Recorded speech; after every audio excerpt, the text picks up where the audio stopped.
Hi, everyone. It's Madison James, and it's that time of year, but you all know how passionate I am. And Breast Cancer Awareness Month is happening in the month of October. But as we all know, breast cancer happens 365 days of the year. So this year, we're going to be putting a spotlight on amazing women who are going through their journey, and everyone's journey is different. So today, I'm very honored to have Stacy, Maggie, and Maren, who are an amazing group of women right here in the Charlotte area.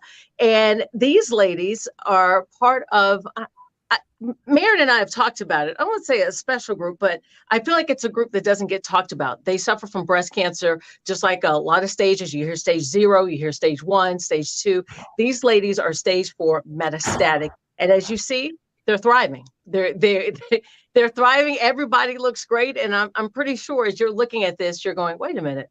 They look like me, or they look like someone I work with, and I have no idea that they're metastatic. So I'll start with Stacy first. Tell us a little bit about yourself.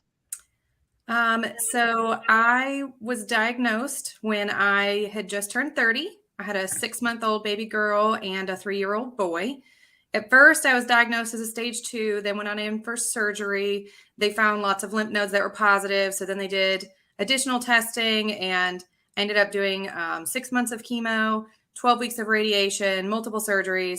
And I didn't even finish my radiation treatment before they found out that it had spread to my bones and my ovaries. So that's what gave me the metastatic diagnosis at that point. And I then transitioned to metastatic treatment, which instead of IV chemo, that was pills and scans and all of that stuff. But I continued working the whole time I was in treatment. I'm a nurse, and I found overwhelming support within the community, within my family, which really made a big difference for me. And I'm doing well now. I went through a really dark phase where I thought, oh, it's stage 4. This is it, but I was like, no, it's not. My kids aren't going to grow up without a mom. And, I'm going to keep doing my thing. I'm going to keep living. And that's exactly what I'm doing. And my last scans actually showed that I had no evidence of active disease, which is kind of the best thing you can get at this point. So I'm just living my life and really enjoying each day that I have, because I had a pretty big wake up call a couple years ago. And Maggie, share your story for me. And now Maggie has had 3 bouts of cancer. She's fought three different times, and it's not all been breast cancer. That's right. In 2017, I was diagnosed with stage 0 breast cancer. I found it when I was 41 years old. It was my 2nd annual mammogram. I didn't have any symptoms. I would have had no idea. But that was resolved with a bilateral mastectomy. I was told I had only a 0.002% chance of reoccurrence.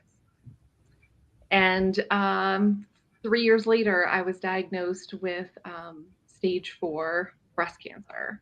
In between the two, I had thyroid cancer that, again, I had no symptoms of, but a great primary care physician noticed that my neck looked a little puffy, as she put it.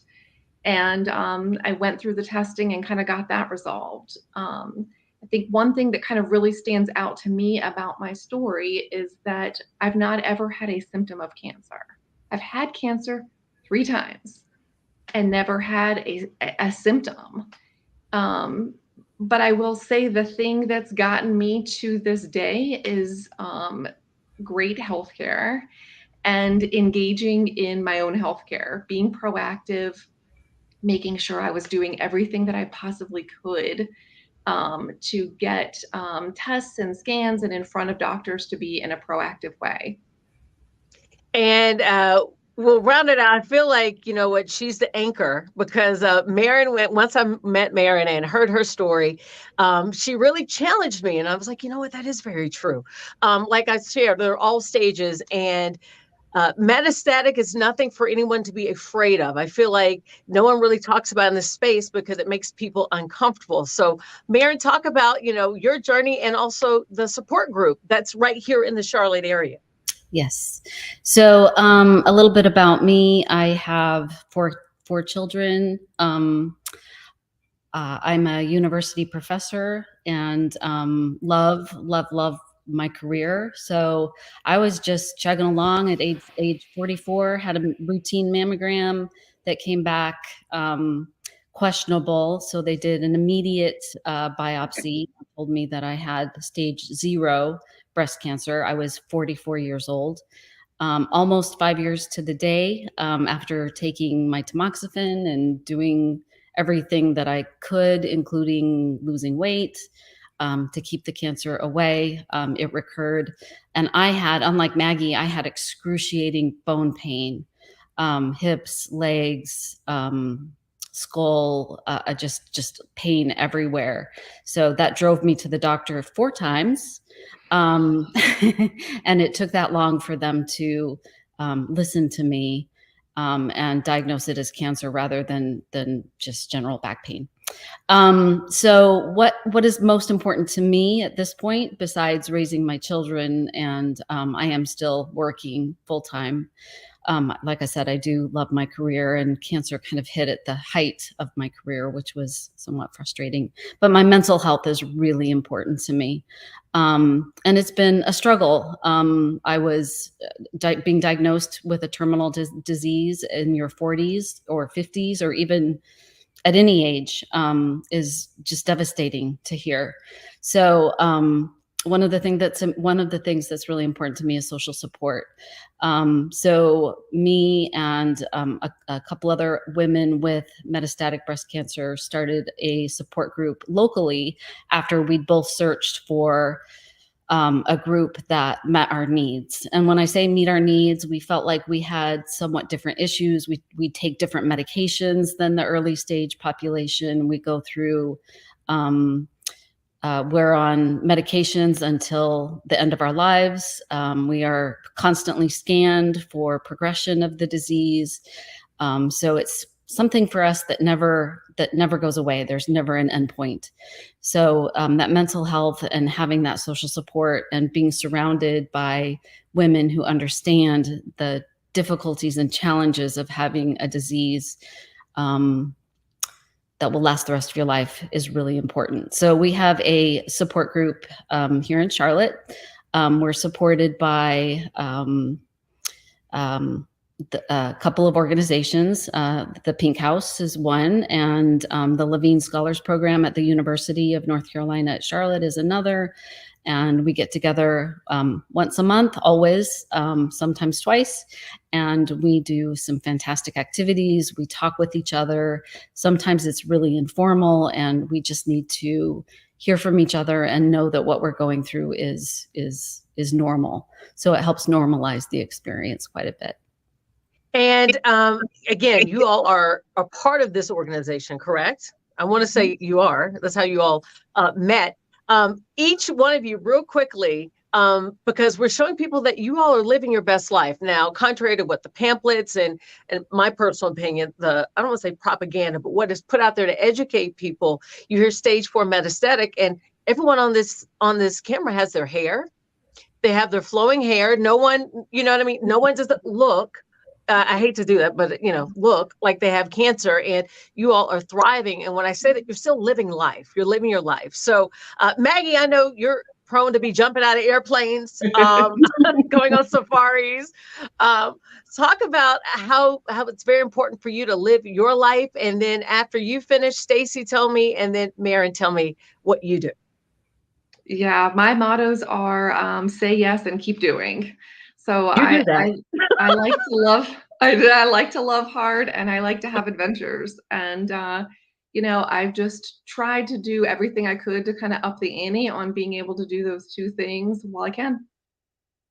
Stacy, what about you? Are you jumping out of planes? Not exactly jumping out of planes. Maggie needs a partner. She's always looking. Come on. I have really tried to kind of change my whole perspective on life. Really changed. I call it pre-cancer Stacy and post-cancer Stacy, because you appreciate things more and you feel more. And so I try to spend my time with my family and like really truly be there. Not on my laptop working, not on my phone scrolling through anything. I want to really be present for the moments with my kids and my family. And a personal goal of mine that I've been trying to work back to after all these surgeries, I do mixed martial arts, and I'm actually an instructor. And so not jumping out of airplanes, but kicking ass, just the same. Yeah. And I've been trying to get back into it because I've been bringing my son with me. He's 6 now.